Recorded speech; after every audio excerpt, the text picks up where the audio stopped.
International law was meant to set rules for war and to create safeguards to protect human life and spare civilians and innocent bystanders. But what can be done when democracies uphold the law while terrorist organizations and rogue regimes brazenly ignore them? Must a democracy sacrifice its own civilians for the sake of civilians on the enemy's side? How, if at all, can civilians be protected when they are forced to be human shields?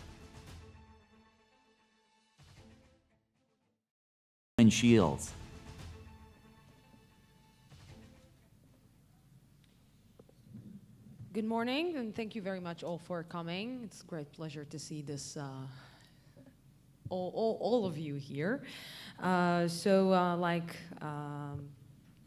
Rachel presented, I'm Lucy Arish, presenter and anchor on Channel 2 and on I-24 News. And the panel will we will talk about towards a new law of war, and we will look how armies and can confront human shields.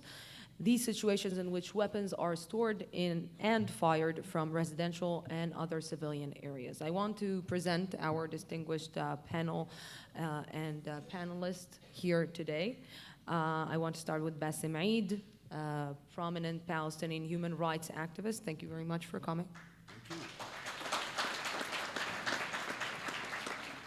From Georgetown University Law Center and Special Assistance to the U.S. Army Judge Advocate General for Law of War Matters, Professor Richard B. Jackson. Thank you very much for coming. Long friend and someone who spent long hours with me during Operation Protective Edge on I-24 News, Colonel Richard Kemp, former commander of the British forces in Afghanistan. And Judge Amnon Strashnov, a former Israel District Judge and former IDF Judge Advocate General. Thank you very much for coming.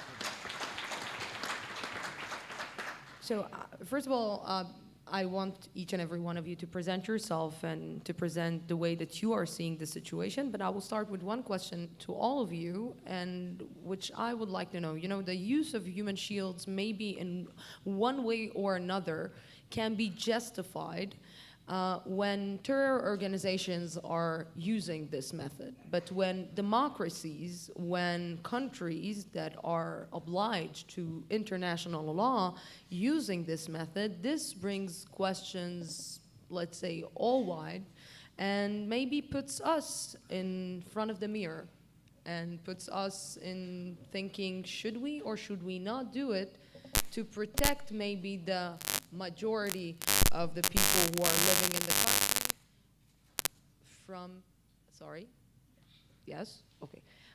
to protect the majority of the civilians from these terror organizations, or in the name of war, in the name of peace, if we can say so. So let's start from the right side of the table. Always it's good to go right. Good morning, and thank you to Shurat HaDin for the invitation here. But thank you to Shurat HaDin too for their efforts in this asymmetric warfare, but fighting the legal battles on the legal battlefield for victims of armed conflict.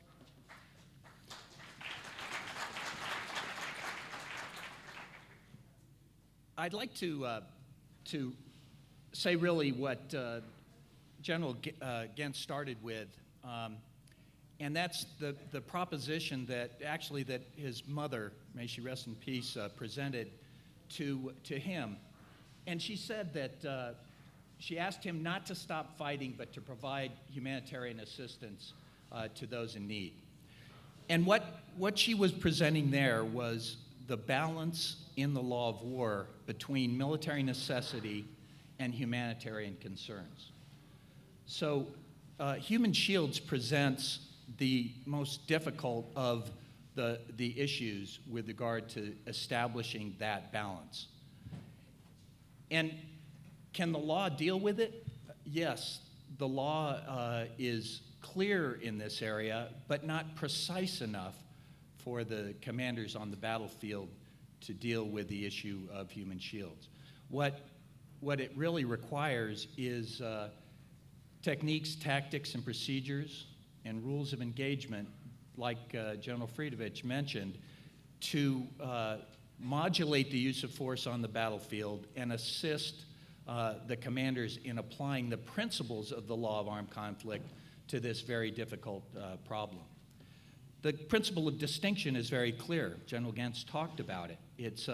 It's the bedrock principle involved here, and even the corollaries to that principle, that we're not to attack directly the human population as such, and that we're not to use indiscriminate methods and means of warfare to attack the enemy is also very clear.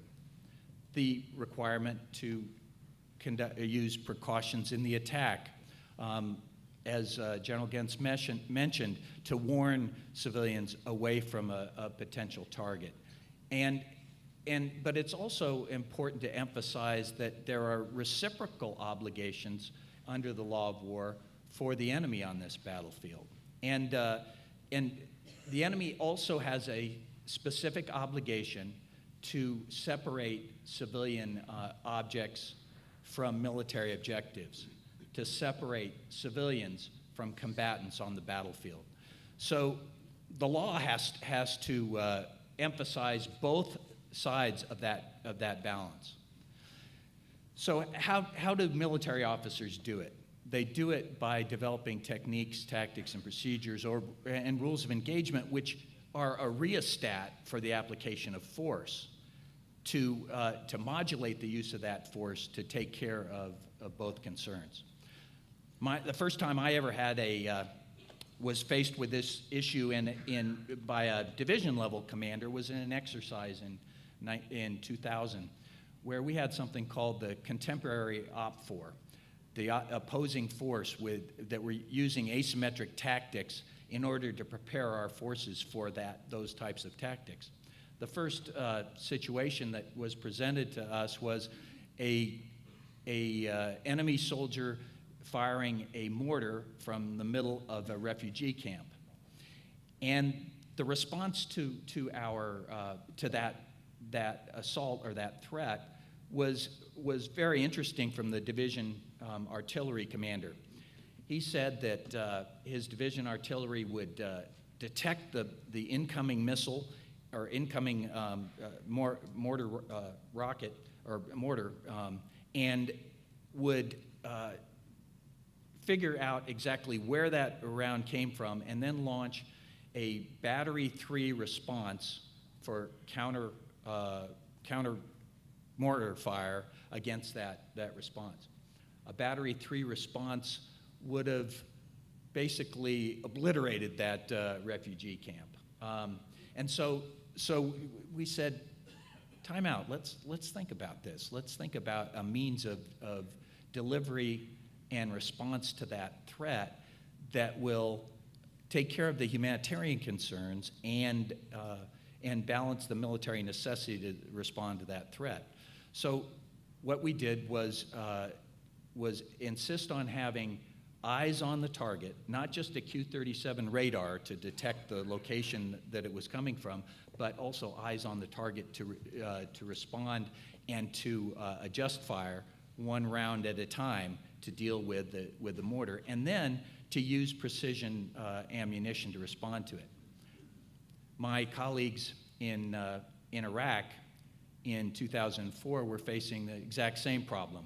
I recall being attacked on a daily basis by unguided rocket fire that would land who knows where, just like General Gantz's mother indicated.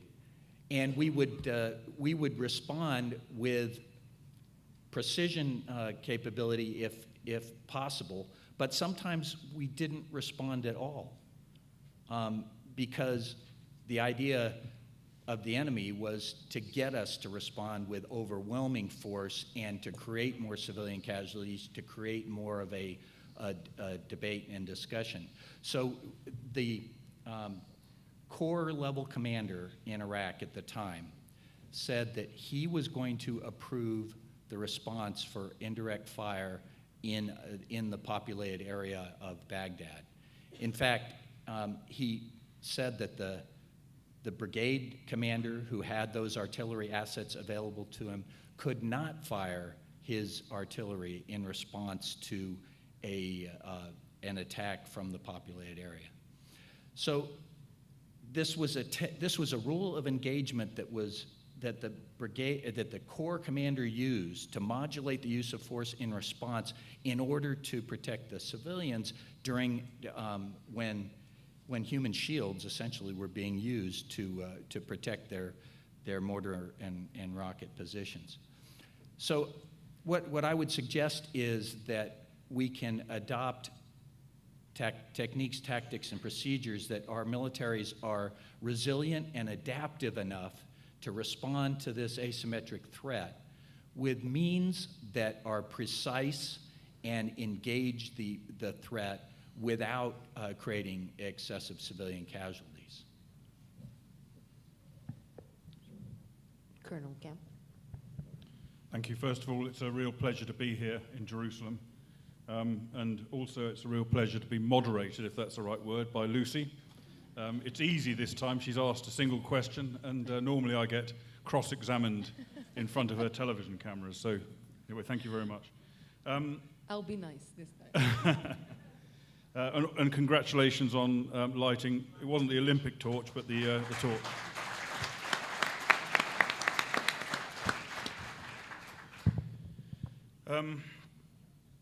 Ladies and gentlemen, human shields are far from being a new phenomenon. They've been used in armed conflict down the centuries in one way or another. One thing I think that is true today, though, is that they are a rapidly increasing phenomenon, and a phenomenon that's changing in characteristic as well. And there are four main reasons, I think, why human shields are becoming increasingly used. The first one is the greater prevalence of asymmetric conflict, where one side in the conflict has overwhelming military power and technological sophistication and the resources of a state behind it, to the extent that they cannot be beaten by the other side. The other side are so militarily unequal that they have very little choice other than to use their own civilian population as weapons. And that's true here in the conflict in Gaza. It's true in relation to the Taliban in Afghanistan, and it's true in relation to various different forms of insurgents in Iraq and elsewhere. The second reason is the prevalence of conflict that involves groups that depend on fear to prevail rather than on popular support or consent, and therefore have no need to worry about the civilian population.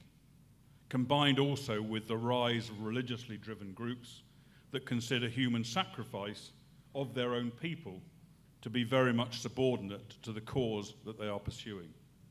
The third reason is the increasing restraint of democratic combatants by political parties, by the UN, by human rights groups, various other pressure organizations and political organizations who are working to a political agenda that opposes a state's or an alliance's right to exercise military force to defend its people.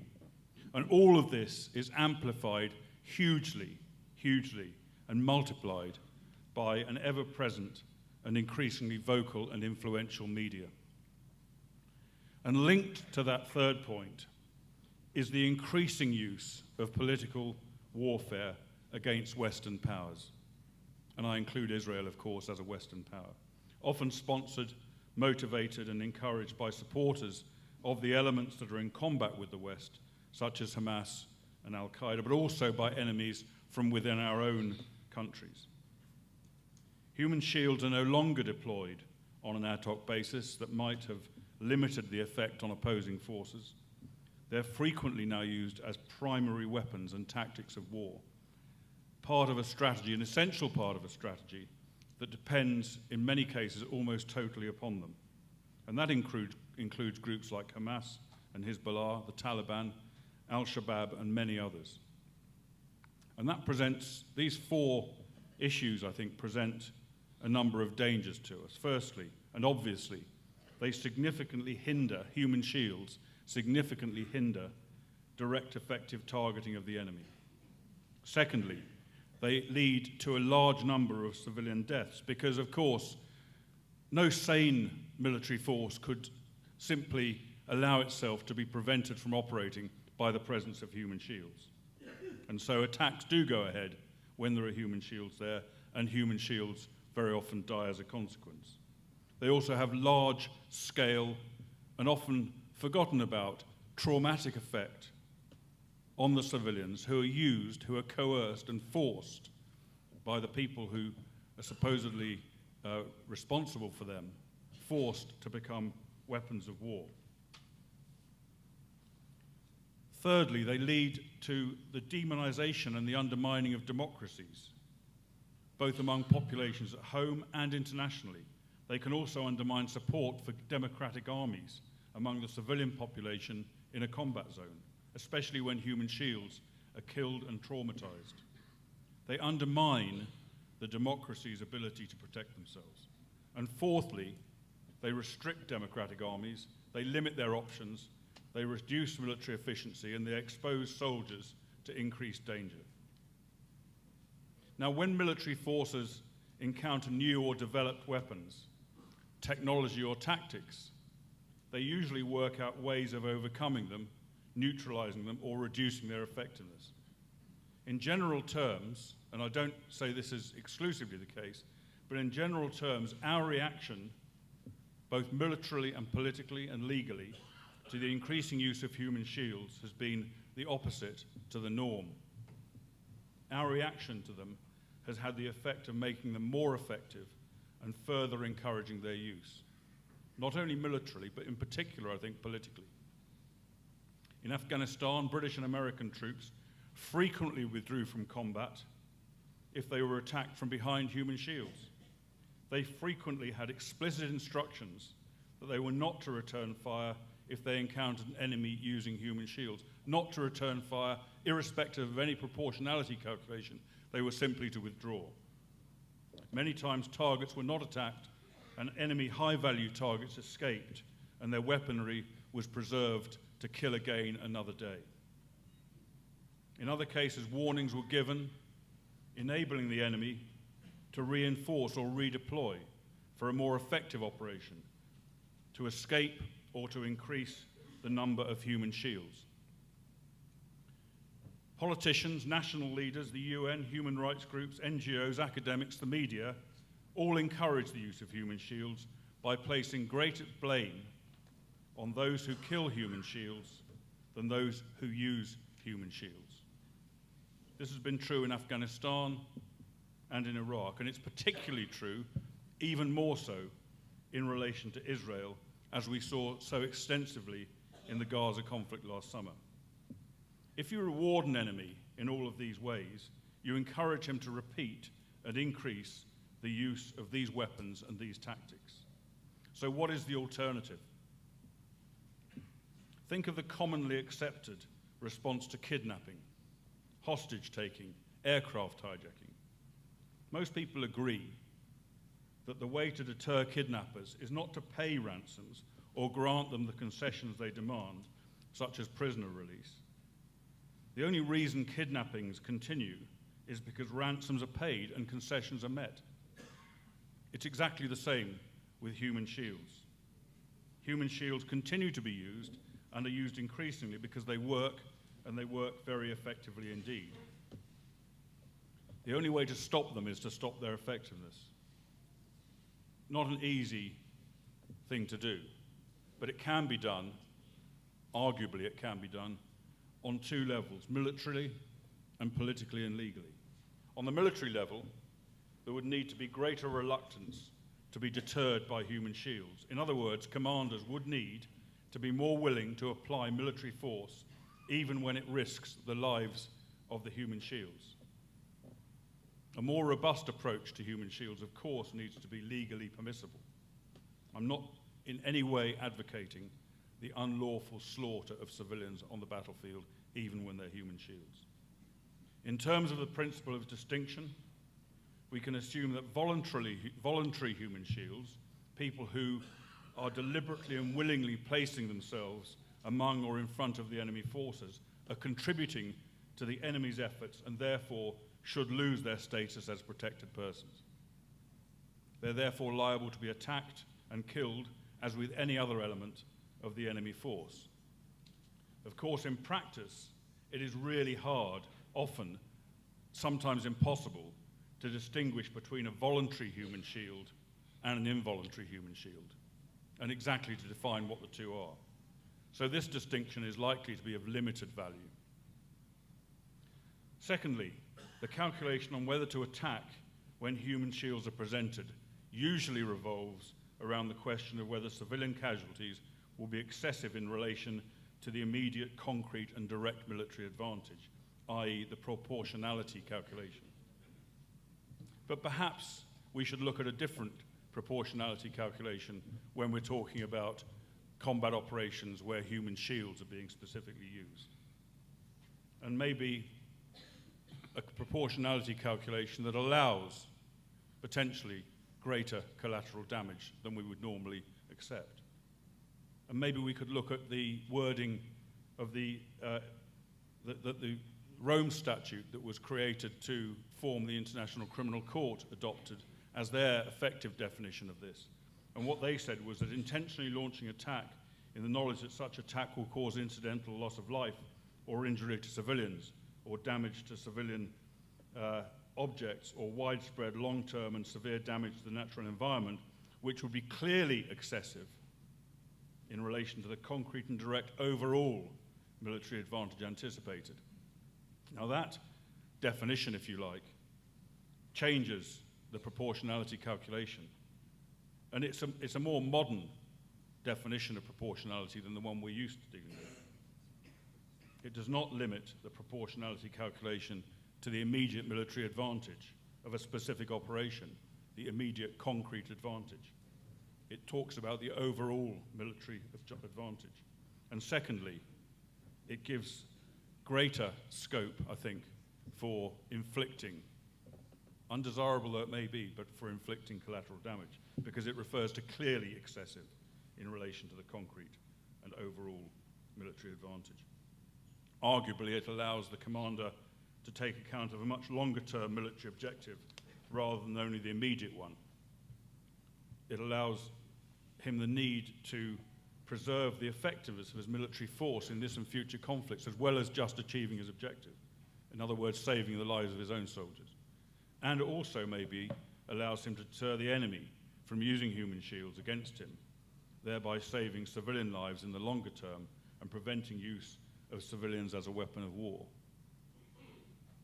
The latter point might be counterintuitive, but perhaps a more robust approach to attacking when human shields are present could save civilian lives in the longer term because it demonstrates that human shields are not effective. As I've said, I don't advocate the callous butchery of civilians. The ideal situation is to attack an enemy objective without being deterred by human shields and without killing those shields. Sometimes that's possible. Demands high levels of training, intelligence, surveillance, and technical capability. But on the real battlefield, often it will not be possible and civilian casualties will ensue. To have the effect of deterring use of shields, our forces must attack the enemy objective while minimizing civilian casualties. The military objective is to destroy the enemy undeterred by human shields, but not to kill the human shields. On the political legal issue, it's equally important that the international response and the public discourse on the issue of human shields, which has been so badly and deliberately skewed as to place the full burden on the shoulders of the attacking party and little, if any, burden on the shielders, which, if anything, should be the opposite. We've seen in relation to Israeli operations in particular the overwhelming tendency of Western leaders, the United Nations, human rights groups, to place the weight of responsibility for civilian casualties on the IDF rather than on Hamas. This approach needs to change. While an attacking force, of course, has a liability, a very clear liability, to avoid civilian casualties, even when human shields are used, it is nevertheless illegal to use human shields. And the law goes further. A combatant party has a direct duty not just to not use human shields, but to protect civilians and to ensure they are moved away from a combat area. Enemies such as Hamas blatantly and deliberately take the opposite approach. Yet how often are they condemned for that? Did we see such condemnation by Judge Goldstone when he spoke about the operation in 2008-9? Have we seen leaders who condemn Israel for inflicting civilian casualties? Have we seen them condemning Hamas for using human shields? This does need to shift. The current approach not only demonizes a nation that is trying to defend itself, but encourages greater shield use by Hamas. It shows other terrorist groups how beneficial this tactic is, and it encourages them to use it and expand it. A significantly greater burden, therefore, must be placed on the shoulders of the party that uses shields, and less of a burden on the side that is impeded by human shields. Could such a change perhaps be codified in a future law of armed conflict treaty of some sort? Perhaps that's something to consider or discuss. To allow attackers a greater weight in making the proportionality calculation when human shields are used. And to revert finally to the kidnapping example, the death of the human shield should be seen as much the responsibility of the shielding force, not the attacking force, as the death of a hostage is the responsibility of the kidnappers, not the police or military rescuers who attempt to intervene. In other words, the international community, including the UN, must hold groups like Hamas, Hezbollah, and the Taliban accountable for using human shields. Prevention or neutralization of the use of civilians as a weapon of war is an almost intractable military problem, but only by rendering human shields ineffective by military action and deter groups from using them by international condemnation and sanction, and denying them the benefits they currently give to them, can there be any chance of overcoming the problem. Thank you.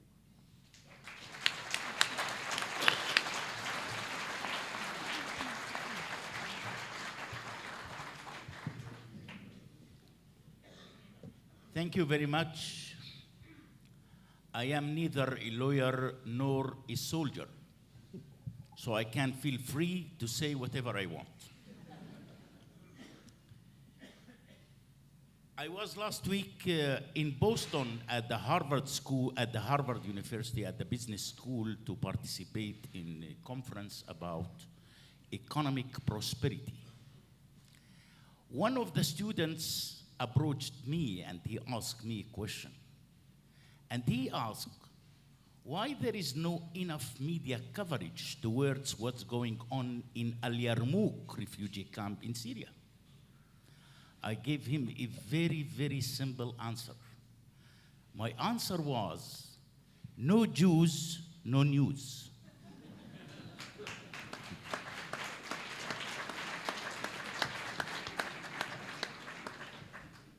So I think that you are the people who are really making the news around the world, no doubt about it.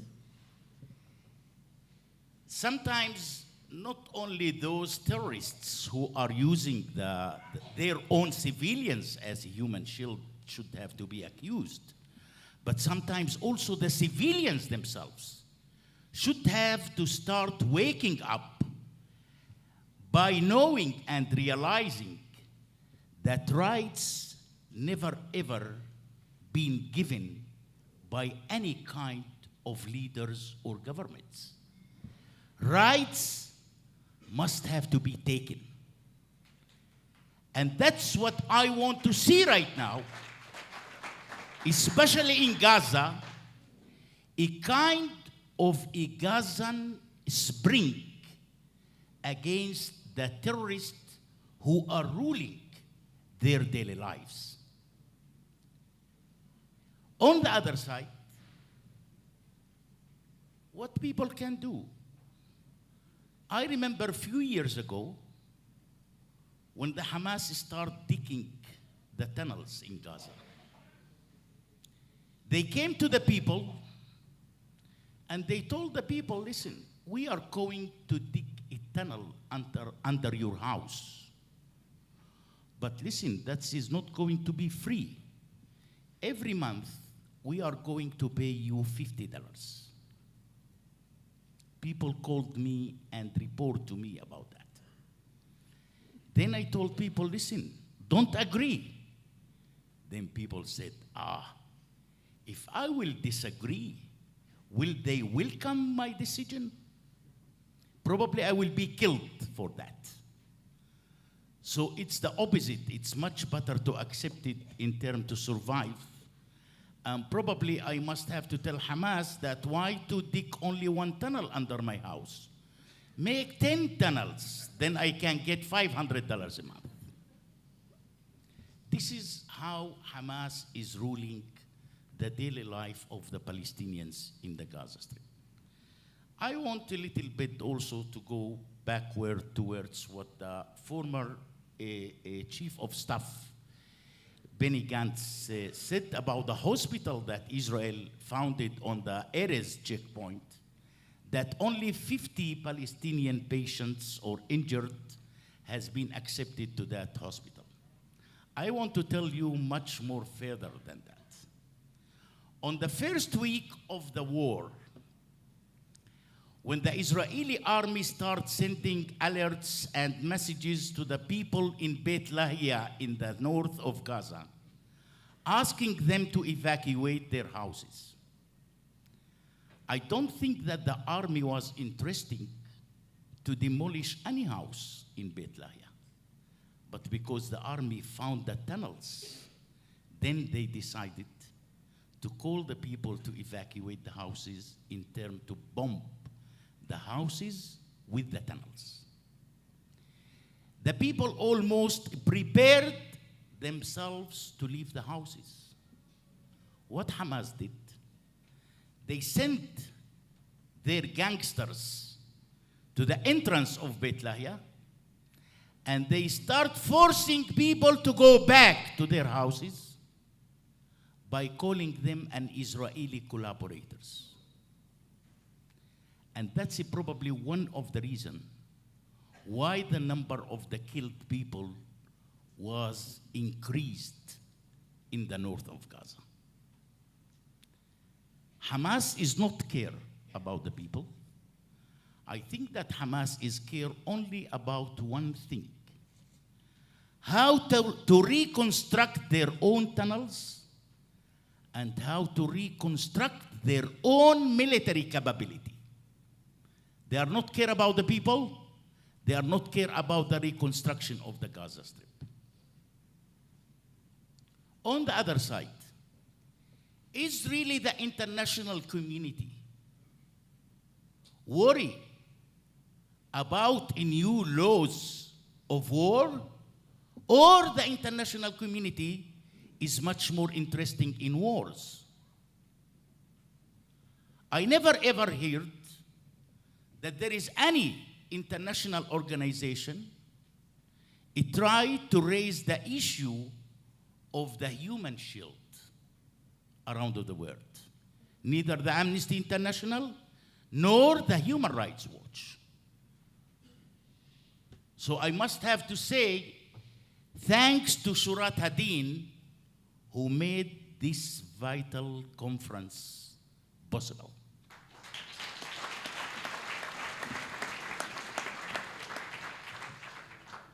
Unfortunately, I think that the real fight of Israel looks like that it is much more with Europe rather than it is with the Arabs. I think that the Europeans right now are start teaching the Arabs how to be anti-Semite, because they are experts on that.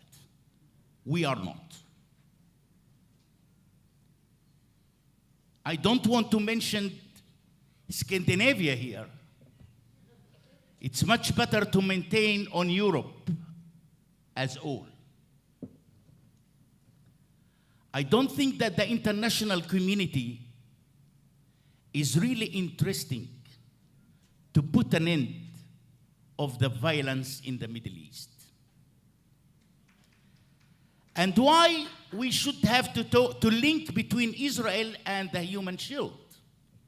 Why not to link between the Houthis in Yemen and the people over there?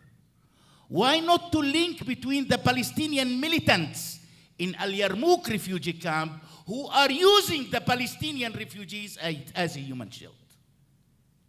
this is also something that we must have to raise it.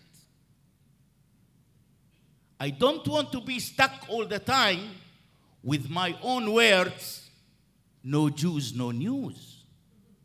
I want to move a little bit. What about the Arabs? What about the Muslims? Look what the Saudi Arabia did in Yemen.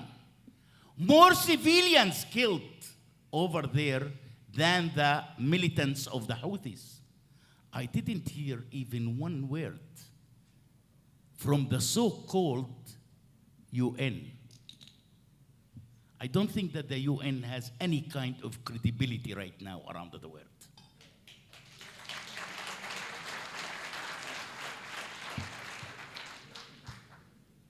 I think that the most important priority should have to be for the international community is how to reform the UN. I can imagine what's going on at the UNRWA schools in the Gaza Strip. Myself, a few months ago, went to Jordan to interview some Palestinian pupils at the UNRWA school in one of the refugee camps. It was horrible. 8 years old, talking about jihad, talking about suicide bombing, talking about a military a resistance against the Zionists. When I asked them, who taught you that? They said, our teachers. I interviewed also some teachers. And the teachers of UNRWA almost confirmed on the camera that yes, we are teaching them how to liberate their lands from the occupation. So if this is the curriculum which is the UN is using right now in the Middle East, so I'm not really looking for any kind of a light future for our children. And if the international community itself is not going to take any measures against that, looks like that we are going to be more and more deep in the darkness, which is unfortunately surrounding all of the Middle East. Thank you very much.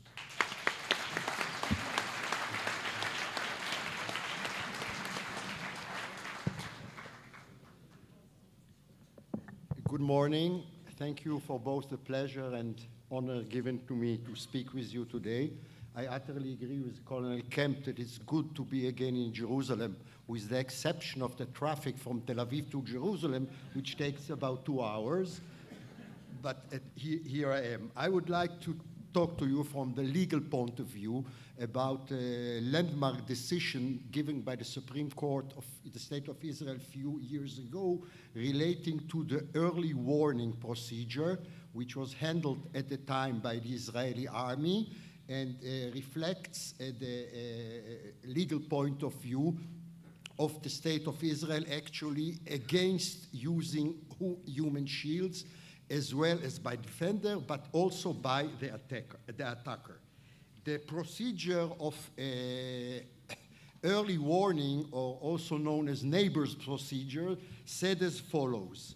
Early warning is an operational procedure employed in operations to arrest wanted persons, allowing solicitation of a local Palestinian resident in assistance in order to minimize the danger of wounding innocent civilians and the wanted person themselves. Assistance by a local resident is intended to grant an early warning to the residents of the house in order to allow the innocent to leave the building and the wanted persons to run themselves in before it becomes necessary to use force which is liable to endanger human life.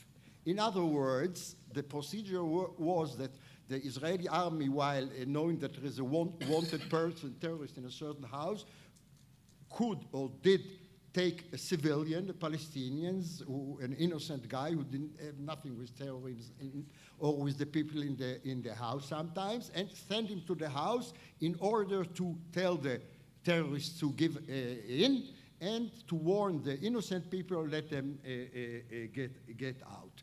Basically, it was actually aimed in order to protect people's life, but still there was a danger for this person.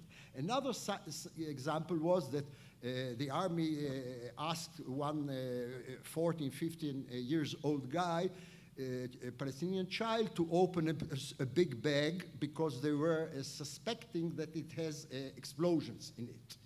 And he did open it. It didn't have, luckily, any explosions, but it was decided illegally by the army. The human rights organizations and others petitioned the Supreme Court of Israel to consider the legality of this procedure of early warning. The court decided unanimously, three justices, including the Chief Justice Aaron Barak at that time, decided that a procedure is illegal and incompatible with rules of international law. As the court says, the solution required a balance between conflicting consideration. On the one hand was the value of human life. Use of the early warning procedure was intended to prevent the need to arrest a wanted person through use of force.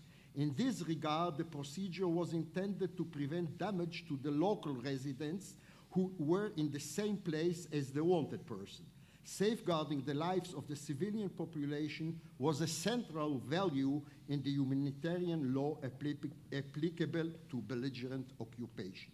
The court decided that this procedure was illegal for few reasons. First, rules of international law says that a basic principle of international law requires the separation between civil population and combatant, and the part of the occupying army, Article 51 of the Fourth Geneva Convention and others, so you cannot use the local inhabitant in order to progress your war or your military task.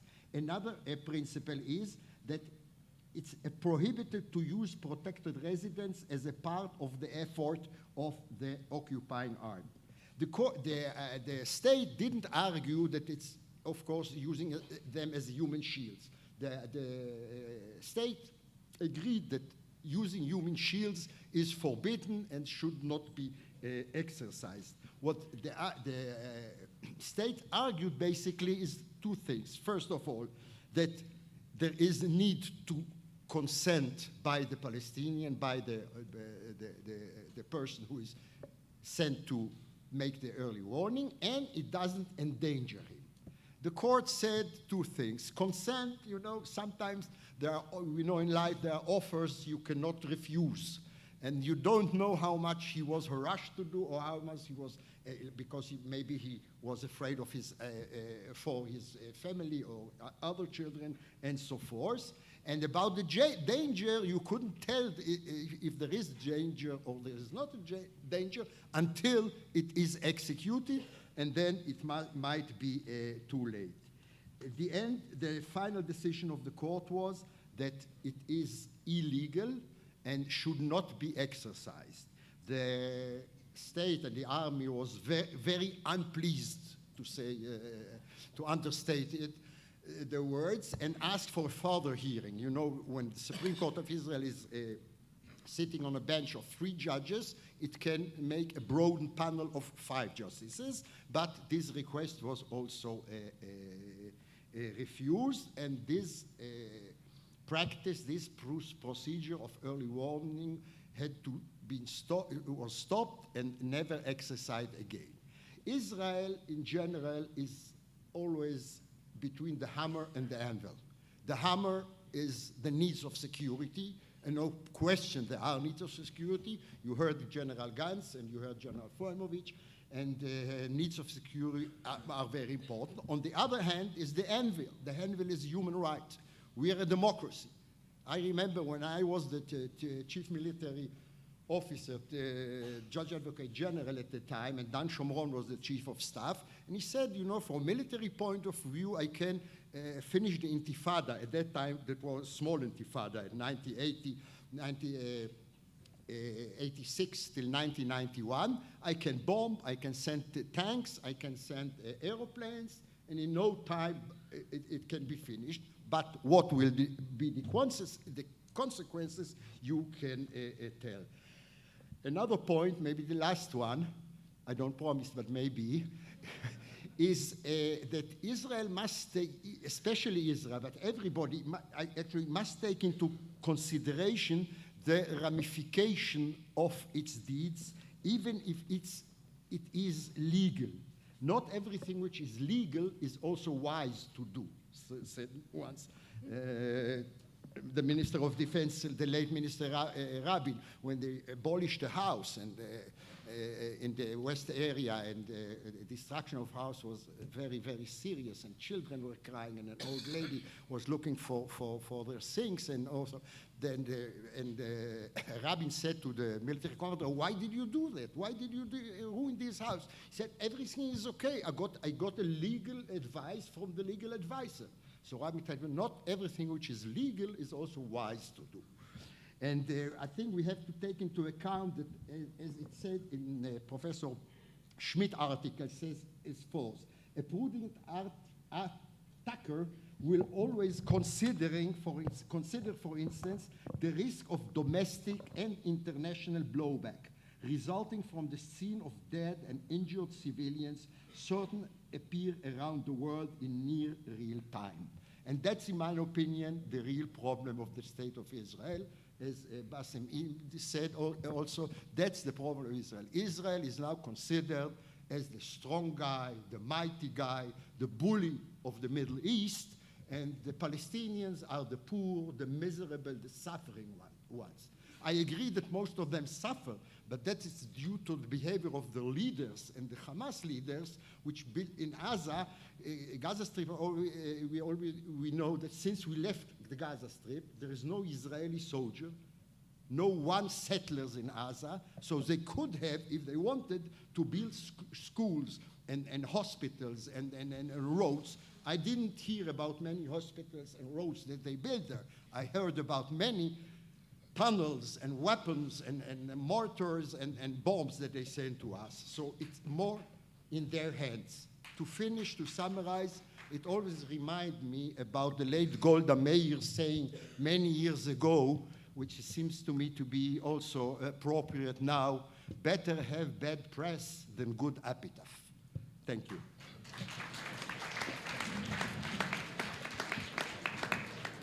Well, you did. Sorry, in other ways, what Amnon meant here, that we, the Palestinians, really became experts how to be destroyers. Well, you, Colonel Camp, you didn't think that I'm not going to cross-examine, right?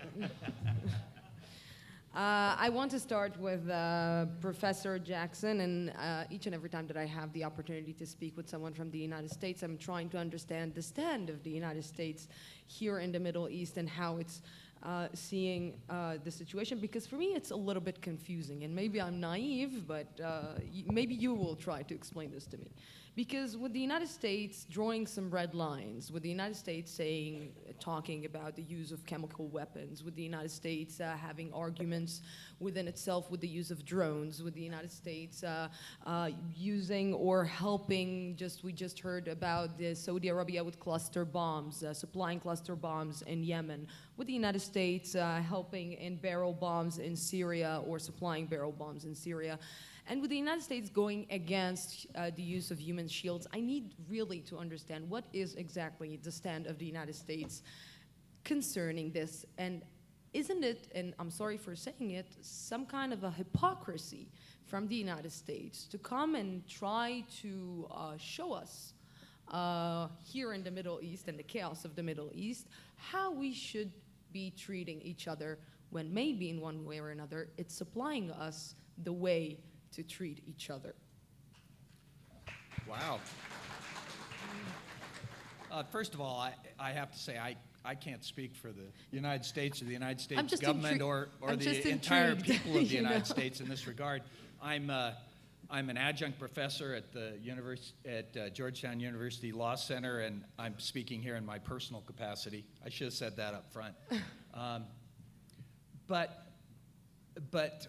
And so I don't pretend to come here and tell anybody how to do anything. No, What I'm I've not, really I'm not been saying, I'm just, I told you, this is just coming like from, and I said it at the beginning, each and every time that I meet someone from the United States, maybe he will Sure. try to make me understand how the United States is actually thinking or working or behaving. I can only speak from my personal experience, as Frito talked about a little bit earlier, and I had many of the parallel experiences to General Fridovich. And in fact, I was his lawyer at one point at U.S. Army Special Operations Command. So I think I'd like to start in responding to this question by picking up on two things that Judge Straxnoff just said. The first is, how much can the law do? If I understood the judge correctly, I think he's saying that the law can't do everything in this area, that the law and politics, the law and the judgment of the commander on the scene and the national command authorities that are controlling them have to exercise some judgment in this, because as a colleague of mine in the State Department once said, sometimes things are lawful but awful. And the final decision by a commander is terribly weighty. And so I'm giving you, again, my personal experience, and that is that many times the commander has to have the heavy weight of this decision on his shoulders and have the law as part of a tool for him to understand the weightiness of that decision. And so it behooves us to do exactly what Israeli commanders have done and the IDF has done, and that is develop means to try and weigh these weighty problems in the context in which they're being addressed. So let's take the context of the targeted killings decision that the judge just talked about. That's in the context of an occupation where there's effective control over the area that's being exercised. So there's an intersection between human rights law and the law of armed conflict there that the Israeli Supreme Court had to wrestle with. But that same context may not be present where there's a non-state actor launching an attack from a territory which is not controlled by the opposing party. So there, the law of armed conflict is the predominant or lex specialis that should be applied to that issue. And so that's been generally my experience, is where we are applying generally as the lex specialis or the precise law that should be applied, the law of armed conflict to the problem. And I, with all due respect to Colonel Kemp, I think that the things that he suggested with regard to changes in the law are already there. I mean, we have the interpretation that he gave of direct participation in hostilities was the majority interpretation of the group of government experts that helped develop the ICRC's interpretive guidance regarding direct participation in hostilities. Now, I'll note that group of government expert, which included Yoram Dinstein from Israel, with the group that concurred, the majority group that concurred with this position, withdrew from that group of government experts process because the ICRC did not make clear that was their position. But you can see in the NYU Journal responses by a number of those individuals, including Professor Dinstein, the response was that direct participation in hostilities should include those that are participating voluntarily in a conflict. And I agree with Colonel Kemp that the difficult problem there, though, is knowing who's doing it voluntarily and discerning who's doing it voluntarily. And there's some ways in doing that particularly that the Israeli armed forces have developed to help the commander that's charged with this weighty decision to sort this out. And that includes the knock and announce means, the distribution of leaflets, the calling on the telephone. No country in the world has gone to the degree of effort to warn civilians that they're about to be attacked, but also to try and discern whether or not they're voluntarily participating in that process. But what you, sir, said about coercing civilians back into that situation complicates that decision for the commander too. Because again, in making this military necessity and humanity decision, the commander is faced with this very difficult decision of essentially what you're suggesting, punishing the civilians who are coerced into being human shields. And so we're left with a very, very hard decision that should be made by a senior commander on the battlefield. Colonel Kemp, there was a sentence that you said that human shields or kidnapping works because it just works. You know, in one of our conversation, I tried to understand the difference, or I tried to point the difference between the Israeli army and any other army in the world, and the way that the Israeli society, and the way that the society is looking up to the army. And there is a big difference, because here in Israel, when a soldier is kidnapped, the entire country is praying for him, and the entire country is demanding his release. So this puts a lot of pressure on the government to take decisions on maybe making these things work.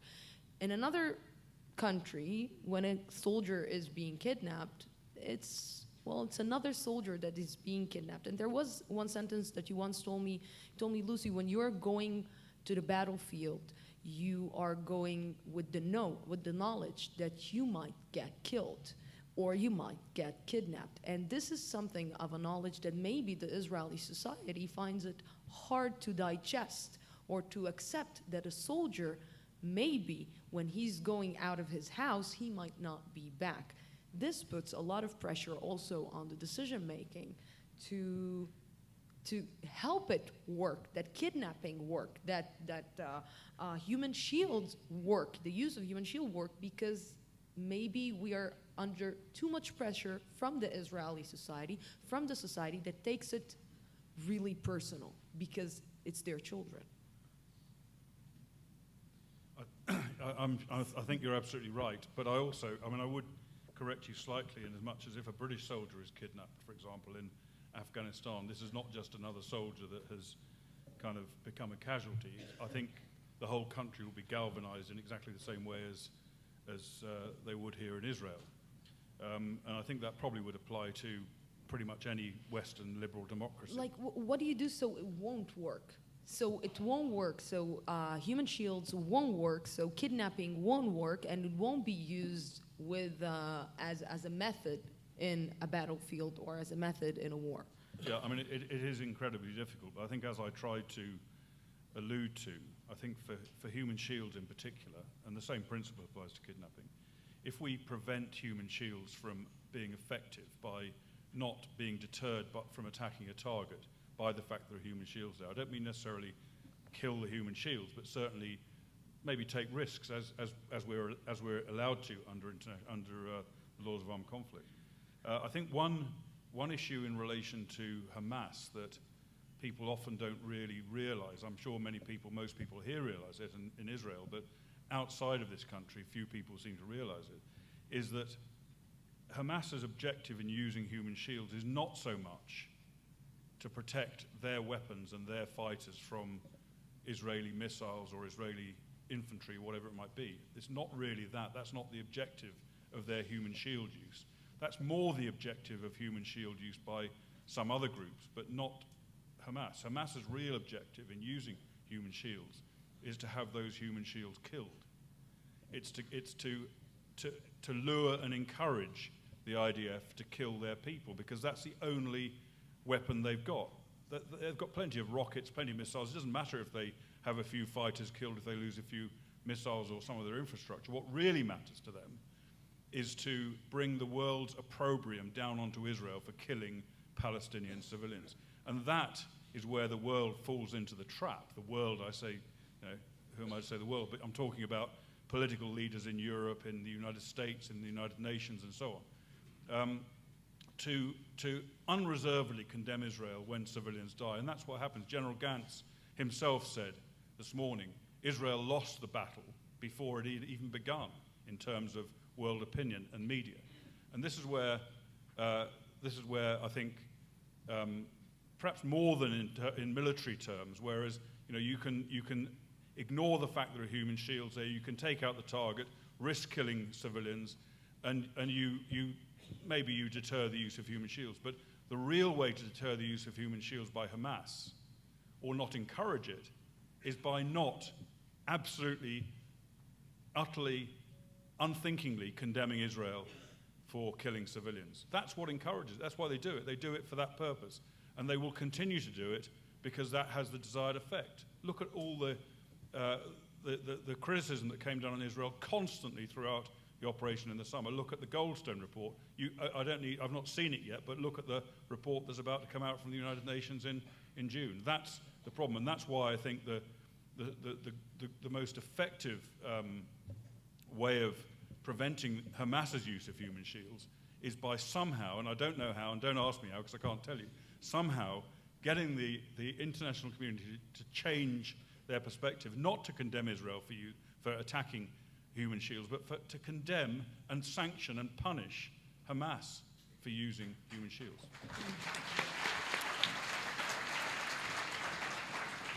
Yeah, I will just add something that I don't understand how come, we're all talking about the need to demolish Hamas, unfortunately we don't have anyone here from the Israeli government that can ask me this, but how we're talking about the fact that we're dealing with a terror organization, the fact that we need to demolish Hamas, the fact that Hamas is bad for the Palestinians and for the Israelis, and on the other side, we are hearing that Israel is conducting some kind of talks with Hamas, between Qatar and Turkey. So this is something that I don't understand. But again, I'm such a naive person, so maybe I don't understand a lot of things. So yeah, it's good for me. I want just we have, and we will give you time to ask questions. Just a question to both of you. One, Mr. Eid, when the victim is victimized twice, when he is being used by his own people as a human shield, and on the other side by the enemy that is trying to protect himself from the people that are hurting him, where does it put the victim? In which place? In a very bad situation. Because who can he blame, actually? I think in such a situation, the death probably is the only thing which might protect that victim. Because I think that people in Gaza are dying several times a day, by the way. And unfortunately, I think that the victims themselves, even sometimes, trying to victimize themselves even more and more. Because it looks like that you are living in hell, and you need, how you can find any kind of a safe place to go there. Nobody is giving you any attention, especially the Muslims and the Arabs, of course. Now, when we are talking about Qatar and Turkey, I don't think that Qatar or Turkey really taking the civilians in Gaza into their consideration. Of course not. These people want to support terror. These people means Qatar and Turkey, want to keep the whole region boiling. This is why these people are interfering, not in the goodwill of the civilians in Gaza to provide them, any kind of food.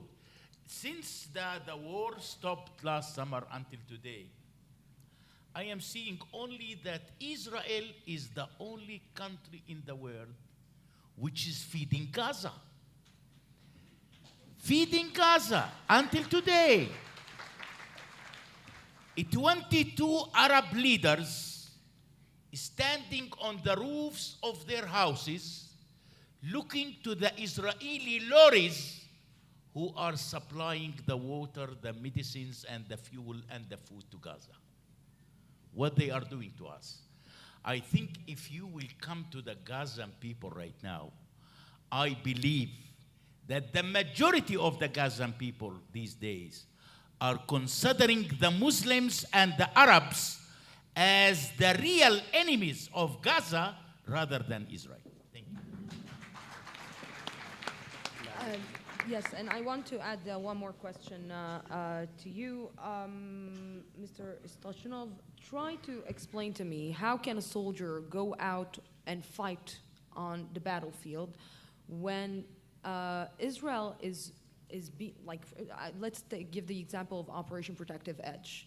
The soldiers went on the battlefield with small cameras to just basically have evidence in a case that they will be sued in the future of war crimes, so they will have the evidence what they did on the ground. So trying to explain to me how come a soldier can take a decent decision on the field when he has the pressure of then maybe after the war he can be sued for war crimes, because it seems that Israel is more occupied with defending itself than actually fighting on the ground and letting the soldiers do their job. No soldier in the Israeli army, and I think even General Gantz will agree with me, needs any camera or any legal advisor next to him. Like they always say, I need legal advisor because I am bound to be tried in court martial or for a crime, for crime against humanity, or for... No Israeli soldier was tried until now in a international court or outside the state of Israel for his deeds in the war or in the fight against the Palestinians, the terrorists. Sometimes, if you have a case, if a soldier doesn't behave or doesn't follow the rules of engagement, which says you have to shoot at the guy under his knee, and he shoots him in his head and kills him, then we might court-martial him. Or if a soldier is looting or going up on the building and peeing into the water tank of the Palestinians, then you try him, because that is the superiority of the rule of law, and we should abide it. I don't think, and even that's not the issue of this panel, but I think you have another panel about international, the ICC, and what is going to happen there. You are right, it's sometimes uneasy that commanders can go to abroad and they are maybe charged, but everything is under control, and until now, nobody was charged and nobody was arrested. Hopefully, it will continue this way, but as was said before, Israel is under attack, and Israel, even if we follow the rules of international law, in my opinion, we follow them, maybe not 100%, but 80, 90%, more than many other countries in the world, most of them. Sorry, but Colonel Jackson, Professor Jackson, she asked you about the attitude of the Americans, and may I respond without being offensive to you? The United States is the most strong fighters, ardent fan for human rights, civil liberties, no coercion, no executing people, no deportation, as it goes overseas, not in the United States. In the United States, sorry, you have a double standard. The rules of if the United States want to take people hostages or take people from Al-Qaeda, they put them in Guantanamo, because in the United States they will be will follow and go to the Supreme Court. If I don't know exactly, but it was published that the United States has also different installments in Eastern Europe to investigating people and so forth. Last but not least, the United States is the only Western country that exercises, to the best of my knowledge, the death penalty. No other, even South Africa is exercising. So that's what I say before the American authority will take my visa to the United States. I'll stop here, but I don't think there are many countries that can teach us what to do. Not the French people during Algeria War, not the United States during Vietnam. You had many, many court-martials at that time for misbehavior, but you tried them, and not other countries. Thank you. Exactly on time. We have now room like 10 minutes for questions, even a little bit more, so please, the stage is yours.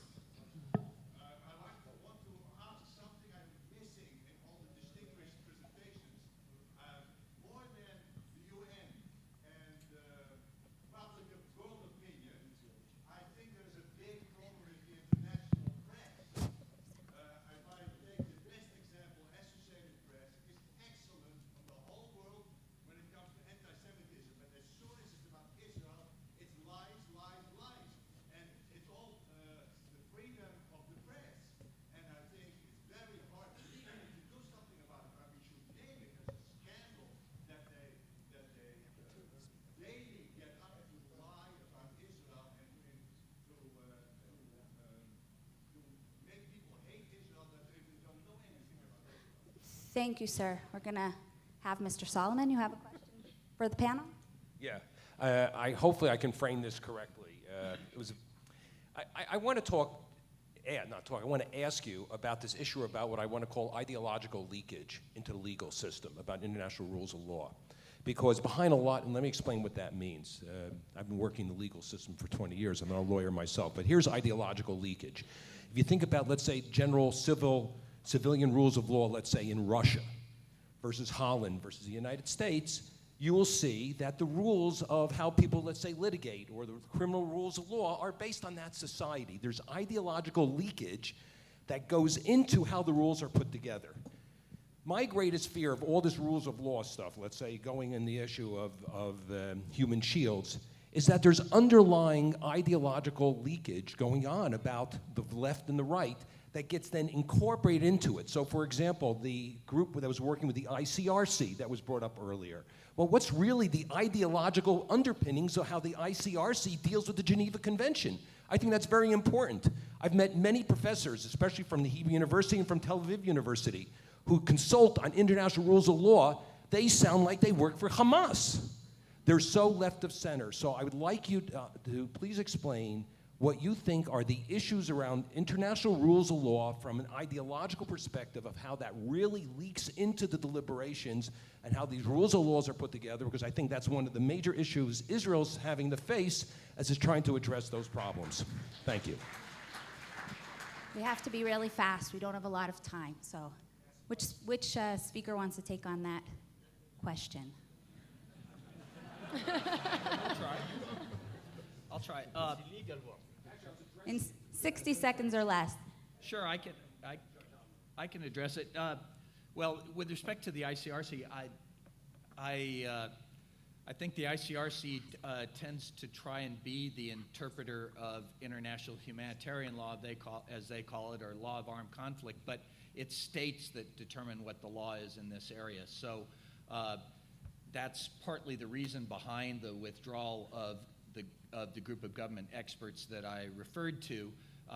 They were working in their personal capacity, but of course their state's view of these issues leaked into certainly their view of how the DPH provision should be interpreted.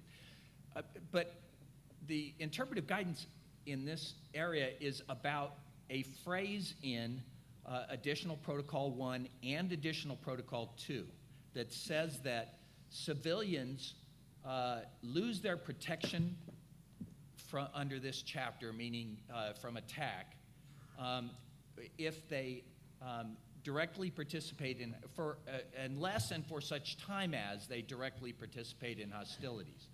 So this interpretive guidance was focused on that provision of the law.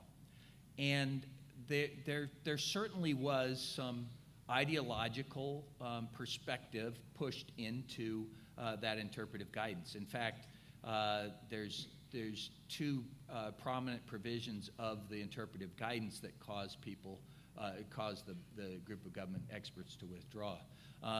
The one that's most pernicious in my mind is the requirement to capture rather than kill, that interprets the principle of military necessity as requiring a combatant to determine to first determine whether capture is feasible before they engage a military target. But from my perspective as a soldier and a lawyer, it's a ridiculous interpretation. The combatant is always a target on the battlefield, and there isn't a requirement to capture before kill that's required in the law. Now, it may be a decision that a commander makes on the battlefield as a decision to capture the bad guy to get some intelligence out of him rather than to kill him, but the combatant can always be targeted. Thank you, Professor. We only have a few more minutes, so we'll have to limit the time for questions and answers. Thank you. I'll be as brief as possible. My name's Alan Baker. I'm an international lawyer. And, you know, the subject of our conference is towards a new law of war. And the specific subject of this panel is the problem of human shields. And we've heard from Professor Jackson and Colonel Kemp and Mr. Bassam Eid and Amnon Strashnov. We've heard that the problem of human shields is something that needs to be dealt with by the international community, because it's something that's developed since the protocols to the Geneva Convention and the various other instruments were drafted, and they were all drafted on the basis of experience in previous wars. It might be interesting to ask whether representatives of the International Committee of the Red Cross or the United Nations were invited to come here to deal with what is clearly an issue that they should be concerned with in light of what's happening throughout the world and not just here. But because we all know that we can't really expect the international community, including the ICRC and the United Nations, to develop some type of way to address this new problem of human shields, which is not just tactical and not just military, it's also psychological. Perhaps Shurat HaDin might consider garnering this very respectable group of professors and serious people to sit down and draft a proposal to the ICRC and to the international community to update the laws of war and as to how to cope with this new problem of human shields. Thank you. We might only have time for one more. The honorable judge and the esteemed professor both used the term occupation or occupying power.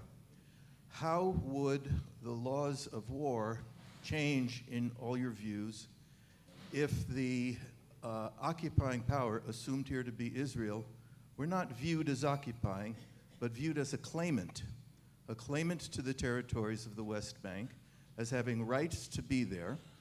Would settlements not be viewed as illegal, but rather legal?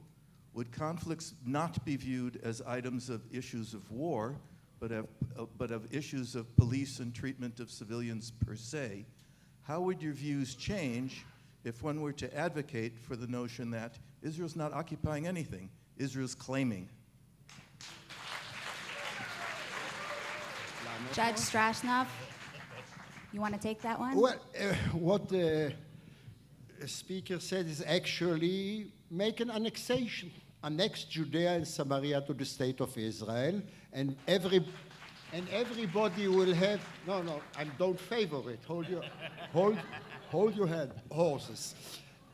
And that will mean annexation with X millions Arabs and Palestinians, and Israel will be a minority, Jews will be minority, because we are a democracy.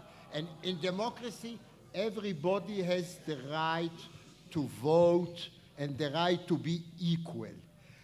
What I want to answer to you and also to Alan Baker, former legal advisor of the Foreign Ministry of Israel, you know that the legal point, and I think also Professor Jackson, the legal point is not the main point, it's not the leading point.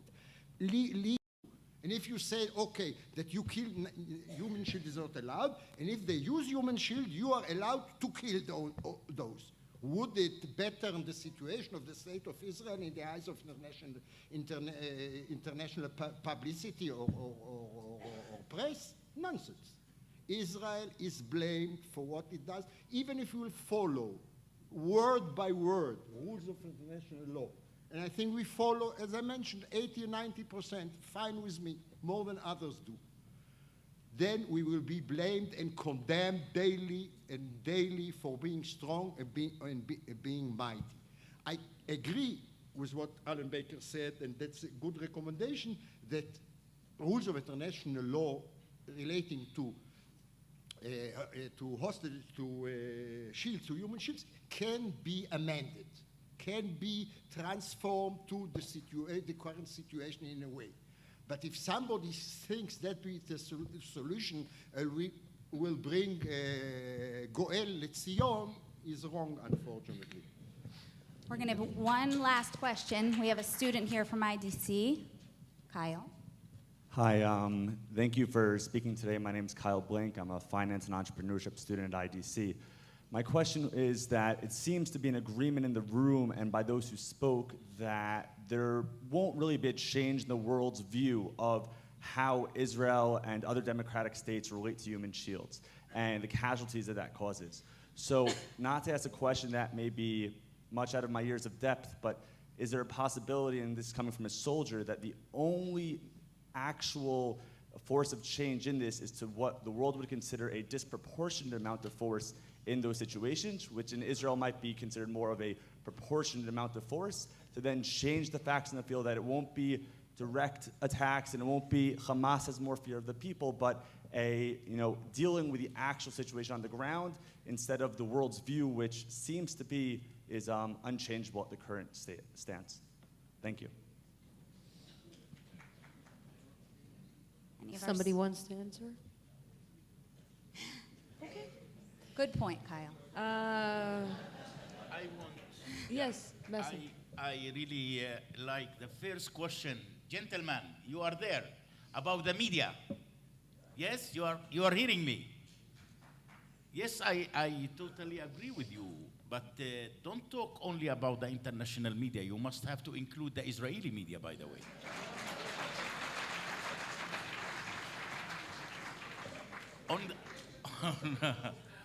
On the other side, there was a Jewish guy once entered to a coffee shop, and he found his friend reading an Arabic newspaper. Then he called him, Yossi, what you are doing? He said, what I'm doing? I'm reading an Arabic newspaper. He said, why Arabic newspaper? He said, listen, I used to read the Hebrew newspaper, but all the time, Israel, poverty in Israel, shooting in the north, Hamas rockets, and that's really disgusting. But when I am reading the Arab newspaper, Israel is ruling the banks, Israel is ruling the world. That's giving some hope. So go and learn Arabic, yeah? And they change from Ma'arif to Al-Quds, yeah?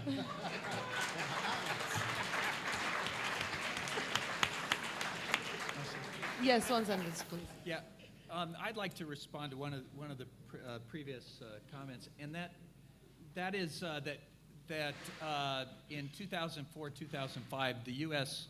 really lost the moral high ground in this asymmetric battle that we've been fighting. And what I urge and I constantly urge that within my own military and within the United States, is that we stick to the moral high ground, that we talk about the laws that apply to us, and we apply those laws in a way that's asymmetric, but it is in itself a response to unlawful tactics, is to respond with lawful tactics. Gentlemen, thank you very, very much for giving us very important insights. I will add one sentence. I think that Israel needs a good PR company that will do a better job. Maybe the PR of Shurat HaDin. Thank you very much for being with us here. And thank you, Lucy, our moderator.